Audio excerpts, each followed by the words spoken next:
Good evening and thanks for watching CTV. I'm Steven Starcer. And I'm Travis Green. The NFL Combine wrapped up action yesterday. Former Rams Kapri, Bibbs, Crockett, Gillmore, and Weston Richburg were invited to show off their skills in front of NFL scouts and coaches. Richburg ran the fastest 40-yard dash of all centers, coming in at 5.1 seconds. Bibbs benched the third most reps of all backs with 24, and Gillmore's vertical jump was tied for the third highest among tight ends. Who impressed you the most out of all these Ram guys at the Combine, Steven? Weston Richburg was really impressive for me. A big guy center running a 5.1 in the 40. I mean, that's booking it.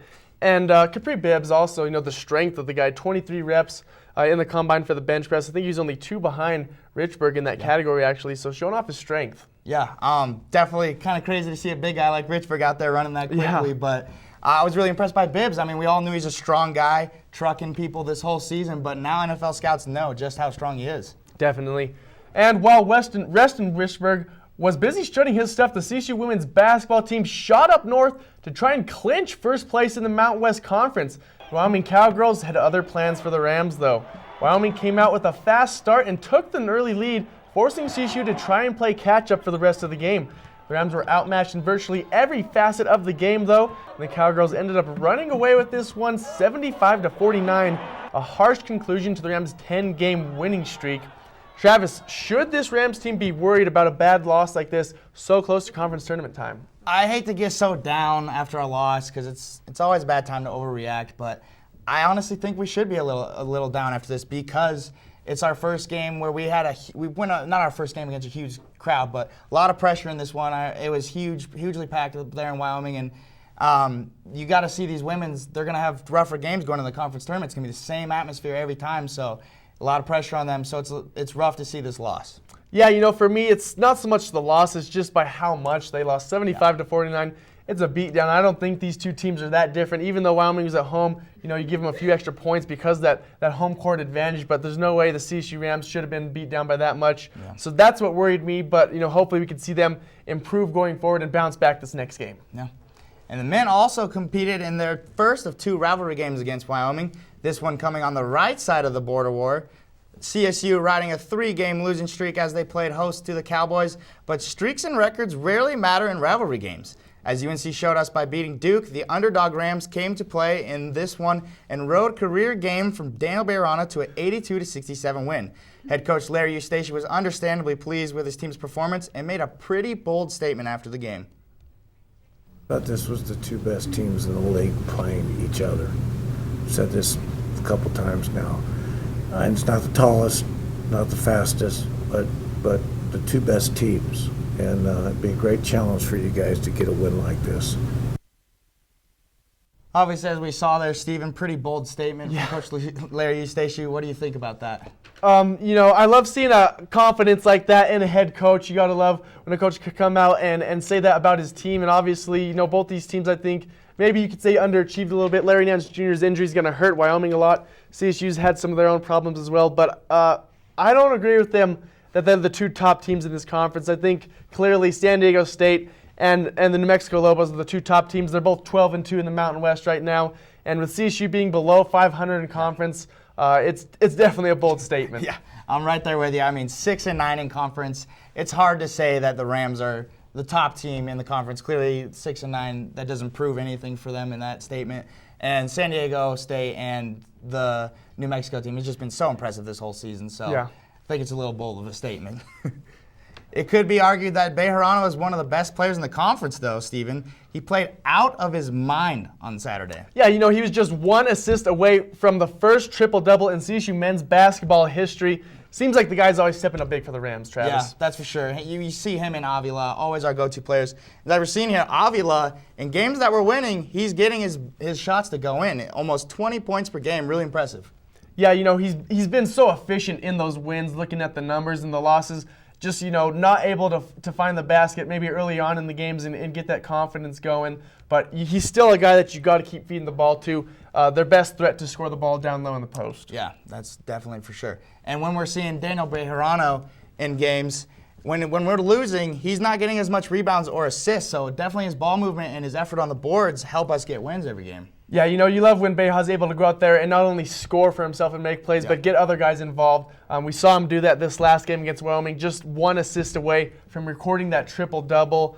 Both these guys, you want the ball in their hands as much as possible, but I think for this team to be a quote-unquote great team like Larry Eustace is calling them, you need some of those other guys like a Joe DeSimon to step up and be a solid role player for this team. Yeah, definitely. I mean, DeSimon has been coming up huge lately, hitting threes in the Wyoming game. And as we see in the conference game, we're going to have to play our best games, and that means Avila's going to have to be hitting his shots, and Bejarana's going to have to be getting assists and rebounds.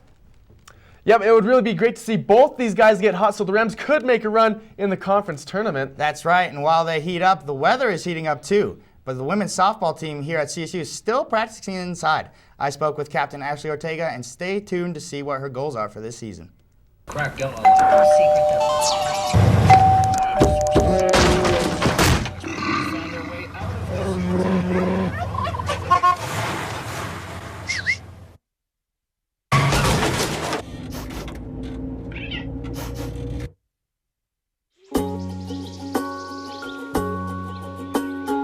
Getting closer to nature can get you closer to your family. Go to discovertheforest.org. The CSU softball team has started off their season on the right foot. They're 7-3 and hopes are very high. I caught up with Ashley Ortega and got her thoughts on the beginning of her senior season. CSU softball senior Ashley Ortega's playing career began at the University of Missouri, where the Tigers reached the Women's College World Series for 2 consecutive seasons. But injuries led to Ortega coming back to her home state to play for the Rams. I tore my ACL and my meniscus my sophomore year, and then I medical redshirted. I decided to come back home, and CSU was the best fit. Coming to CSU, Ortega's experience is something that head coach Jen Fisher values. She's a tremendous asset. She's a fifth-year senior, so we tease her a little bit about being old, but her experience, when she came to Colorado State, we knew we were getting a special young lady there with some really big-time experience, having played at Missouri, and she just brings this level.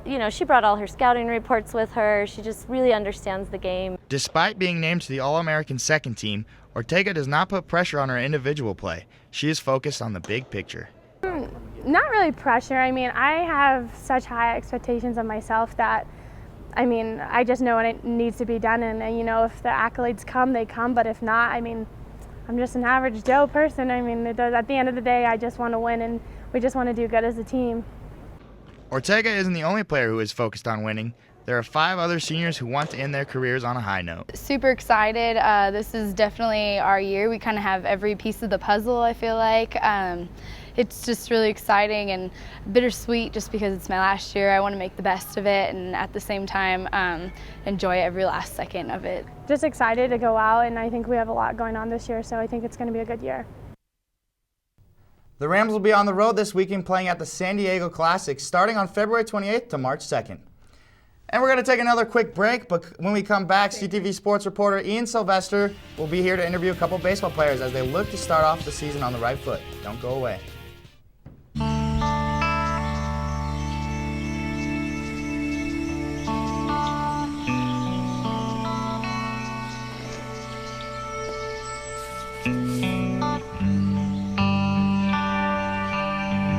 This is the moment I knew.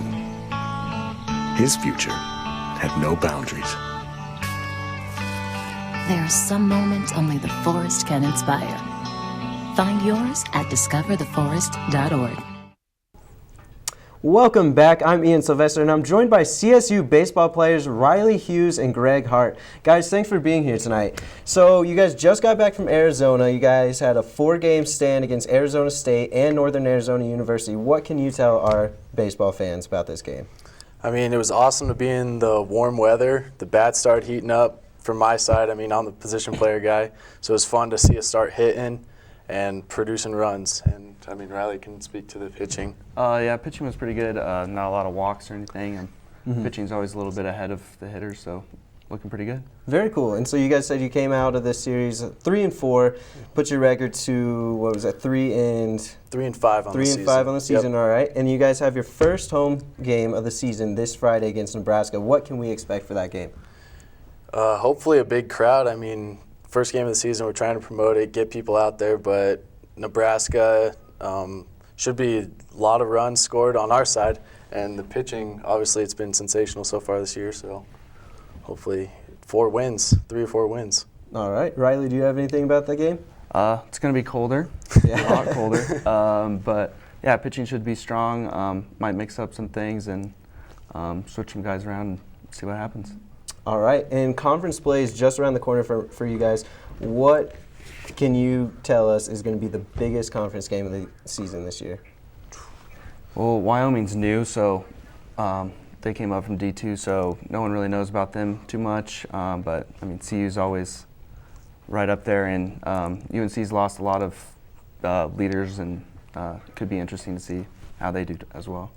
Yeah, I mean, I don't think we can say one is the biggest, but UNC did put us out last year in regionals, so we're looking for some revenge there.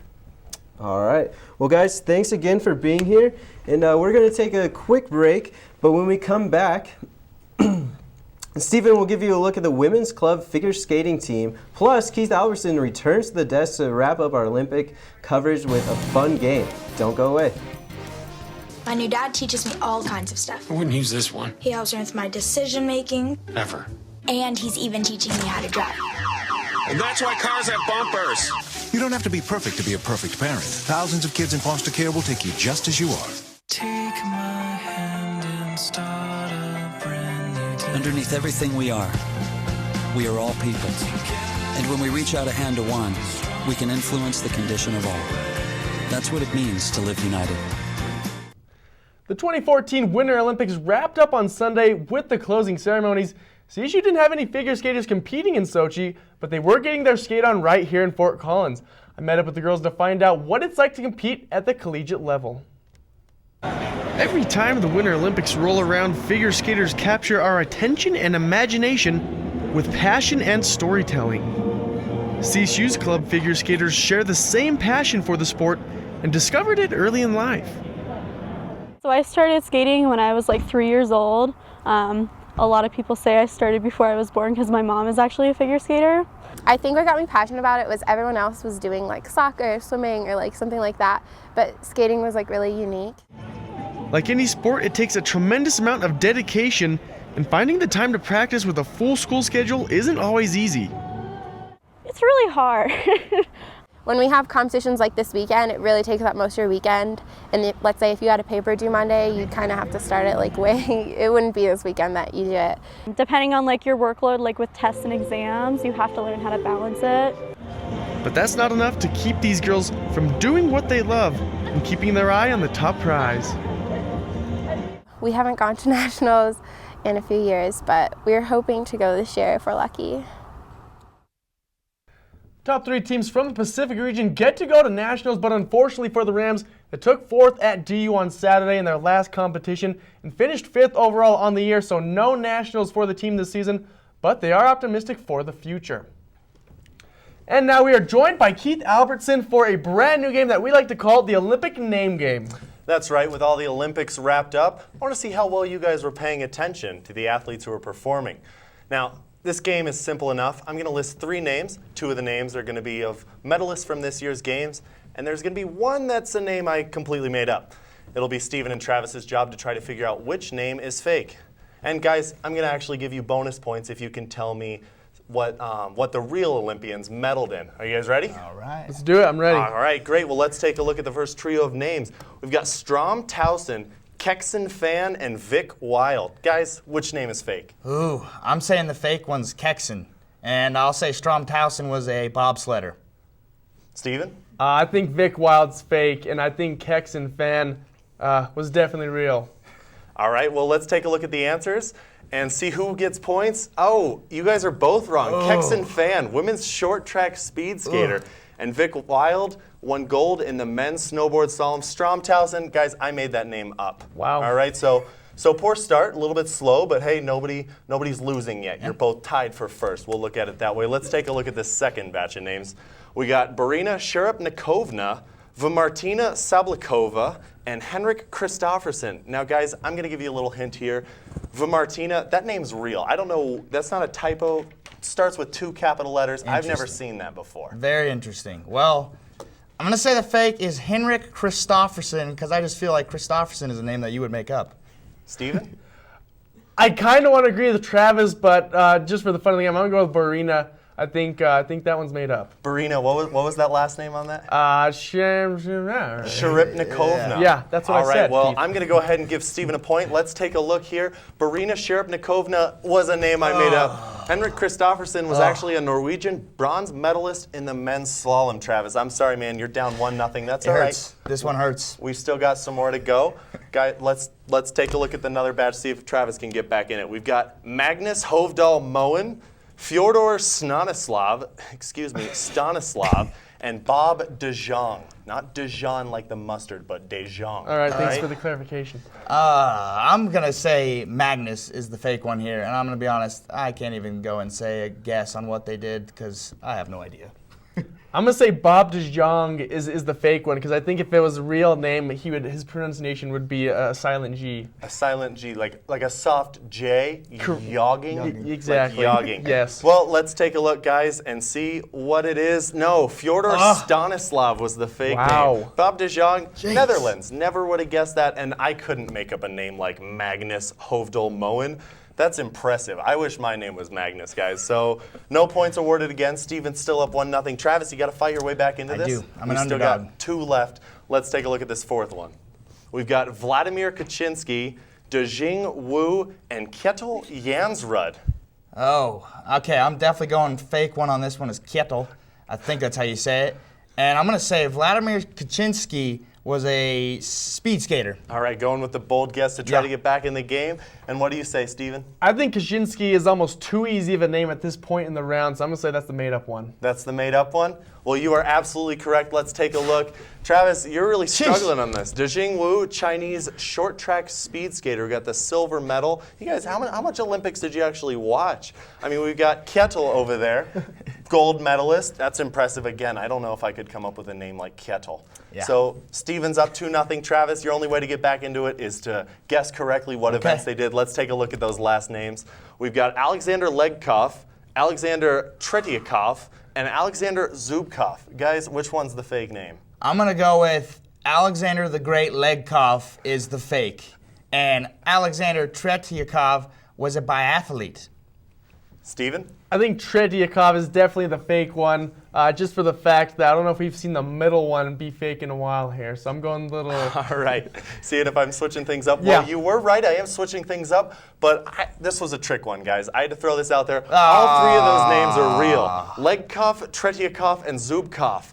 3 Russians, all Alexander. All won gold. I mean, maybe it's something about Alexander now. Ovechkin wasn't able to win the gold medal, but those 3 guys could. Steven, I got to grant you the winner on this one. Yeah, thank you. It was a tough one. Didn't get to watch as much Olympics as I hoped, but pulled off the win, so it's all right. Clearly, I'm right there with you with not watching as much as I hoped. Well, there's always in 4 years we can check that out. And that's all the time we have for you tonight. Thanks again to Riley and Greg for joining us and for letting me back on desk. Steven and Travis, I really appreciate it. Absolutely, Keith. For more CTV Sports updates, you can check out our website at collegian.com. Thanks for watching and have a great night.